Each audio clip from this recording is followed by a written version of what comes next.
विराटपुरा number 1 यहाँ पे 2024-25 की जो शैक्षणिक वर्ष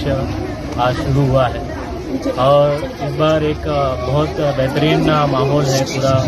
छत्रपति संभाजीनगर महानगर पालिका के स्कूलों में, और विशेष करके किराड़पुरा उर्दू स्कूल में राइसा मैडम और उनके पूरे टीम ने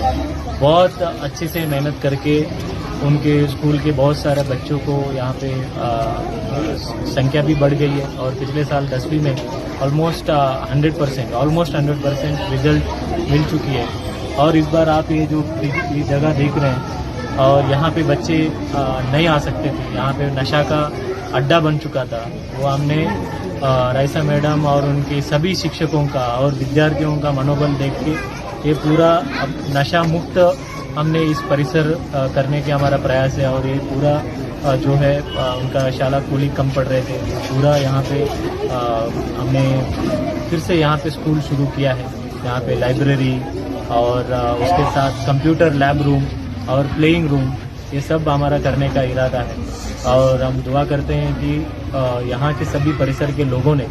ऐसे जो नशा करने वाले बच्चों को दूर रखें। और हम चाहते हैं नशा छोड़ो, खेलो, हाथ में बैट पकड़ो, क्रिकेट खेलो, फुटबॉल खेलो और नशा छोड़ो। और हम यही करते हैं, जैसा इकरा जो है, इकरा स्कूल में पढ़ती है और इसका इच्छा है कि डॉक्टर बने, भले इसके माँ बाप भले डॉक्टर नहीं बने, उनकी एक अच्छा तालीम से डॉक्टर बनाने का हमारा इरादा ऐसे कामों से हमारा पक्का होता है। और हम दुआ करते हैं कि इस साल भी हमारा सभी शिक्षक, हमारी सभी टीम मेहनत करके एक अच्छा स्कूल बनाने की कोशिश करेंगे।